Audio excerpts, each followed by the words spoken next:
Hi soulmates, welcome back again to another sewing tutorial. In today's video, we'll be learning how to make a pencil skirt with lace illusion. It's a detailed tutorial, guys. Kindly watch to the end, like, share, and subscribe. For the corset blouse, I'll be leaving the link in the description. Kindly check it out, guys. So guys, let's get started. Let's get right into the tutorial. Okay guys, we'll start by drafting the front pattern. On my pattern paper, I came down by 1 inch or 1.5 inches depending on the measurements you want to use. You can either use 1 inch or 1.5 inches to establish your guideline. Okay, so I'll go ahead and use my marker pen to draw a straight line, also using a ruler or your pattern master, the straight part of your pattern master, to establish a straight line. Then we'll simply go ahead and take a vertical measurement, which is from your waist to your hip, 8 inches, and then from your waist to your knee, you take that measurement. It varies for different body sizes, and then I'll be utilizing the remaining part of the pattern paper as the full length of my skirt, even though I'll be doing an extension on the fabric. Okay, so the next thing I'll simply do is to mark the largest circumference of my body, which is the hip. I'm talking about from my waist to my heel, which is the hip. So I went ahead to mark the hip, quarter of my hip plus my seam allowance, which is 1.5 inches, and then I squared it up to the waist and down to the knee. Okay. So guys, on the hip line, I went up by 1.5 inches and then I came down by 2 inches. I just established those marks there. We'll get to find out the reason for doing that. On my waistline, I marked the quarter of my waist circumference, which is your waist circumference divided by 4. And then I'll go ahead and add my darts. Okay, 1 inch for that, and then 1.5 inches for my seam allowance, and then I'll link it to the 1 inch on the hip line.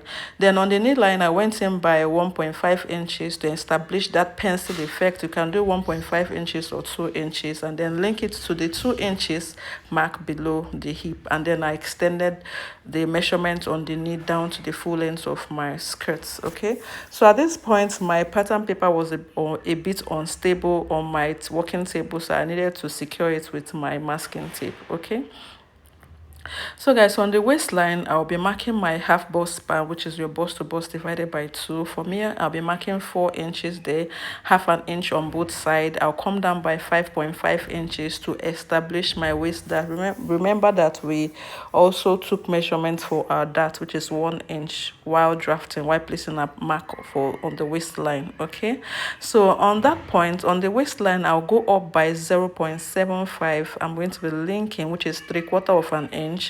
And then on the center front of the front pattern, I'll be coming down by half an inch, which is 0.5 inches. I'm going to be linking. So doing this, you create a perfect fitting for your skirt. It kind of enables your skirt to sit comfortably around your waist. So I'll close my waist dart and then create a line. You don't cut across a dart. When you cut across a dart, you kind of create some kind of irregularity, or what is called gaping, when you're when you're trying to close up the dart. Okay, so I closed up my dart and then I linked the 0.75 inches down to the half an inch on the center front of the skirt, and then I went ahead to cut out the excess pattern paper. So this is the front pattern for our pencil skirt.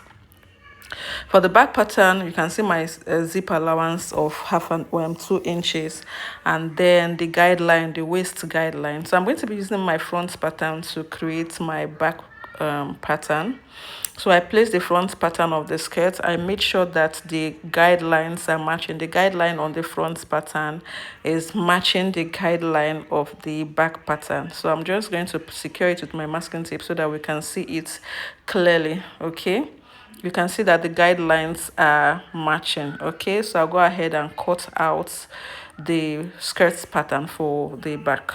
Okay, so I'll detach the front pattern, as you can see, and then on the waistline, I'm going to be going up by, or first and foremost, I'm going to be establishing my waist dart first. I'm going to be marking the half bust span. And then still the same measurements, you come down vertically by 5.5 inches and then establish your waist dart by half an inch on both sides. On the side front or the side back, I went up by 0.75 and then linked it. You can see that I didn't link it to the center front. I just linked it close to the dart.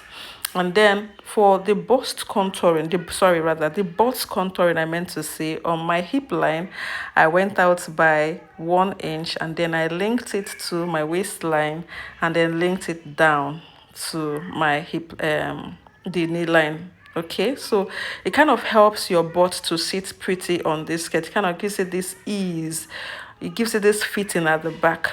So I went ahead to mark my zipper allowance, which is 1.5 inches down, giving it that curve effect because of the butt contouring. And then I'll go ahead and create my zipper allowance following the dotted lines I just simply established. Okay, so this is the back pattern, and the zip allowance is so easy to draft, guys. I'll go ahead and use my scissors to cut out the excess pattern paper we have on the back pattern.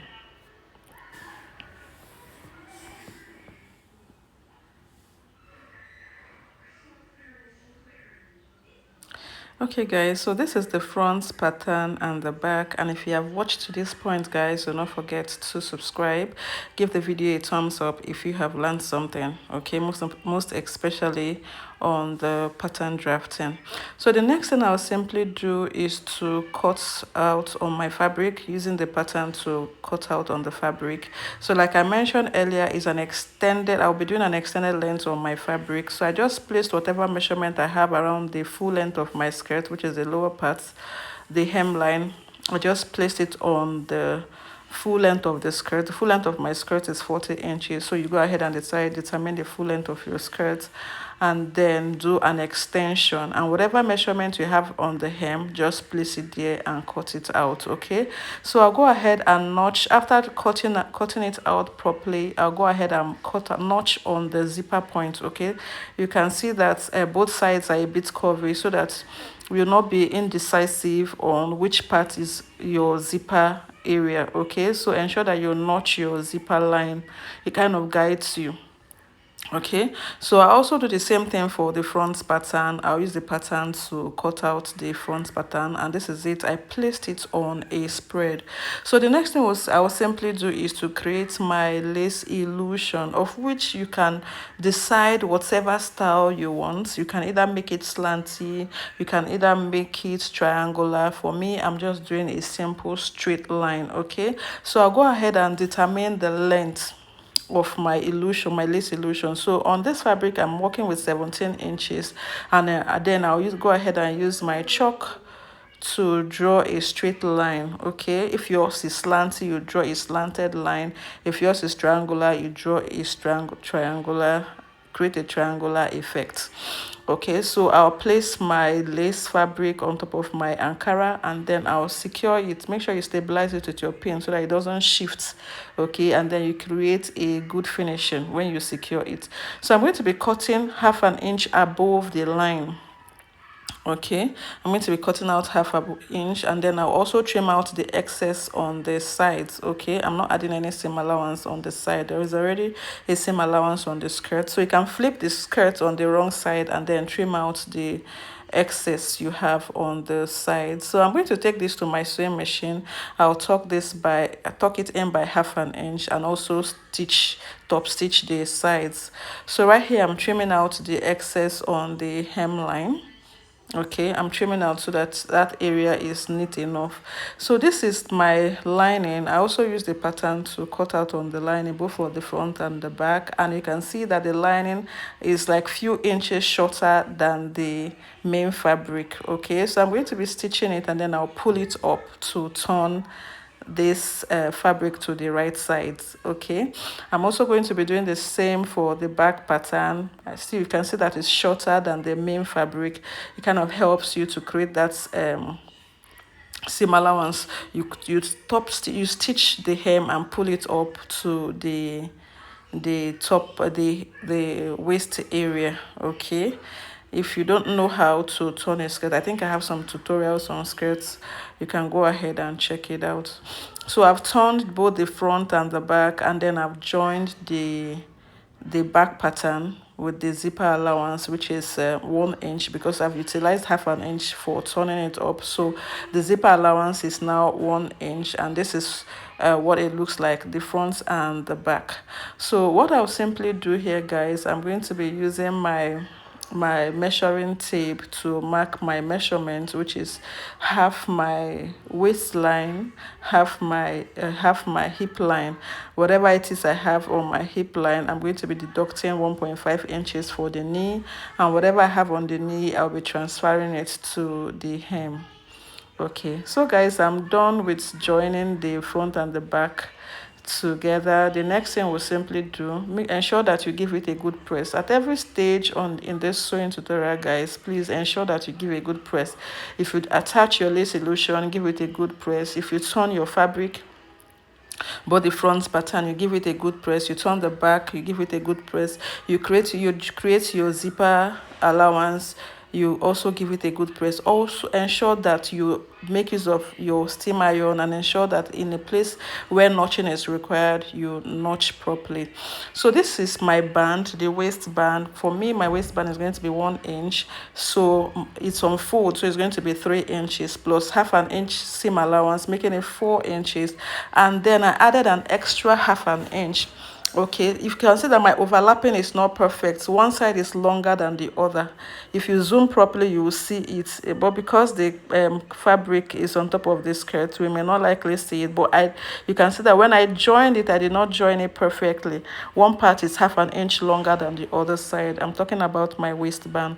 So I'm going to be opening this up. This is the shorter side I'm holding, the longer side is the other side. This is the longer side, so I'm going to be using half an inch.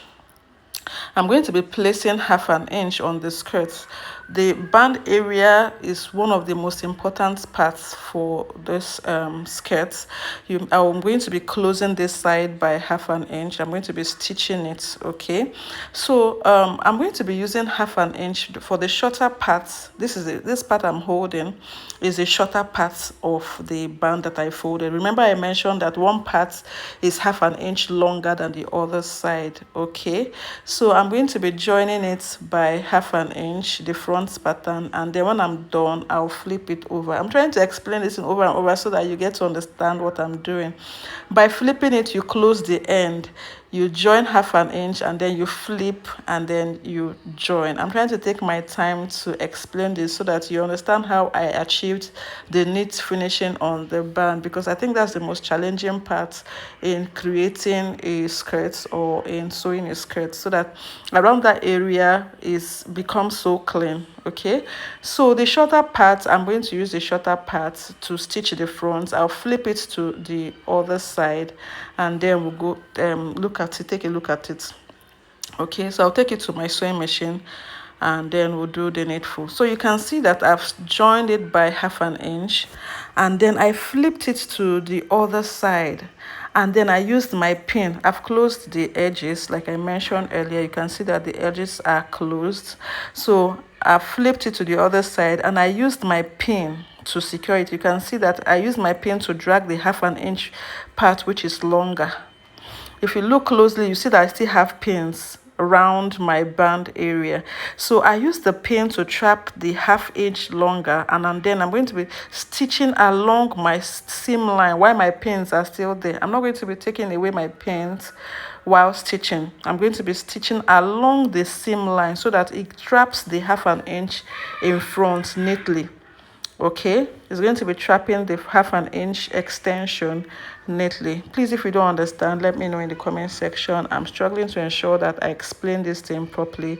And after stitching it, I'm going to be placing my zipper. The zipper is going to get up to my waist. I'm not using any hook and eye, so I'll just place my zipper on it. So you can see I'm done with stitching, and you can see how neatly attached the band is. You won't see any form of roughness.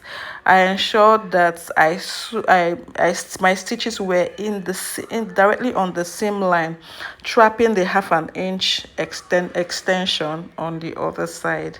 Okay, I've not placed my zipper. I'll go ahead and place my zipper, and then we're good to go. We have a perfect skirt finishing.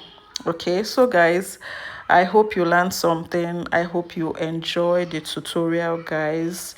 Don't forget to like, don't forget to subscribe, don't forget to share, and keep engaging with me. Thank you so much, guys. I really appreciate my subscribers, those who have been engaging with me. God bless you. God bless you. I'll see you guys in my next tutorial. Have a nice day.